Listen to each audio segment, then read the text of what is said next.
کتنی محنت سے، کتنی کوشش اور کاوش سے ماہ سیام میں ہم اپنے دلوں کی سیرابی کا ساماں کرتے ہیں، اور اگر عید کے دن وہیں کھڑے ہوں جہاں رمضان المبارک سے پہلے کھڑے تھے تو پھر سوچنے والی بات ہے کہ اتنی مشقت کیوں اٹھائی اگر ہم نے اس دولت کو سنبھالنا نہیں تھا۔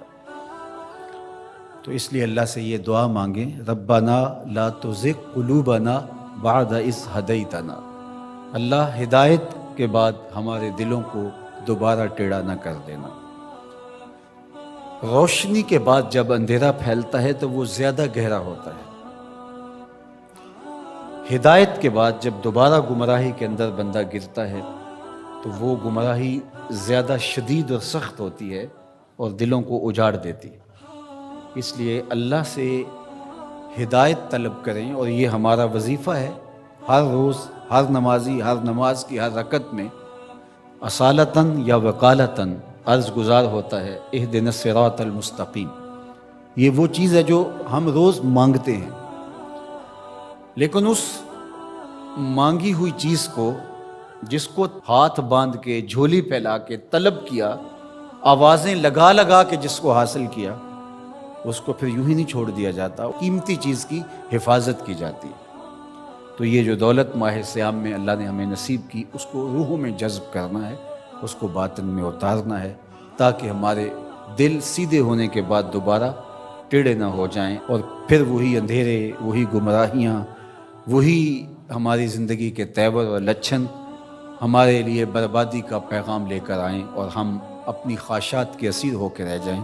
دوسری بات، کتاب رحمت قرآن مجید میں اللہ تعالیٰ جل شانہ نے اہل ایمان کو ارشاد فرمایا، وَلَا تَهِنُوا وَلَا تَحْزَنُوا وَأَنْتُمُ الْأَعْلَوْنَ إِن كُنتُم مُؤْمِنِينَ، کمزوری نہ دکھانا اور خوف نہ کھانا، غم نہ کرنا، تم ہی سر بلند ہو، عزتوں کا تاج تمہارے ہی سر پہ رکھیں گے، شرط ہے کہ تم مومن بن کے رہو۔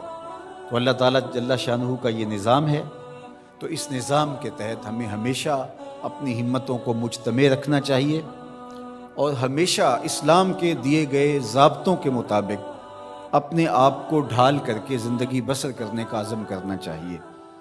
تو پھر رب کا وعدہ ہے اس کی بہر صورت تکمیل ہوگی۔ تو آج ہم دنیا کے اوپر جو ذلت و رسوائی، پستی اور زبوحالی کا شکار ہیں، تو اس کا سبب یہ ہے کہ ہم نے اللہ کے ساتھ کیے گئے وعدے کی تکمیل نہیں کی، اور آج وہی امت جو 313 ہو کے کفر کے مقابلے میں کھڑی ہو گئی تھی، اور فاقہ مستوں نے 10 اونٹ روز ذبح کر کے کھانے والے شکم پرستوں کے پڑخچے اڑا کے رکھ دیے تھے، اور عظیمت کی انوکھی داستانیں رقم کی تھی کہ میرے رب نے بھی اس دن کو یوم فرقان کہہ کے پکارا تھا۔ آج یہ وہی امت ہے، 56-57 اسلامی ملکوں کی افواج، جدید میزائل، آلات حرب و ضرب، اور ہم دنیاوی وسائل سے مالا مال 56-57 اسلامی ملک آج یہ منتیں کرتے پھرتے ہیں کہ سلامتی کونسل کا اجلاس ہی طلب کر لیا جائے، اور وہ کس بے نیازی کے ساتھ کہتے ہیں کہ نہیں اب چند دن بعد کریں گے۔ کیا یہ دن بھی ہم نے دیکھنے تھے؟ عجیب بے بسی کی صورت ہے۔ اللہ اس امت کو کھویا ہوا وقار عطا کرے، اور یہ ہمیں سزا مل رہی ہے جو ہم نے حضور کو دکھ دیا۔ میں آپ سے پوچھتا ہوں، گھر کے سربراہ کو کتنی تکلیف ہوتی ہے جب اس کے بیٹے آپس میں لڑ رہے ہوتے ہیں؟ اس کا دل خون کے آنسو ہوتا ہے۔ تو جب امت آپس میں 73 گروہوں میں بٹی ہو تو رسول اللہ کو کتنی تکلیف ہوتی ہو؟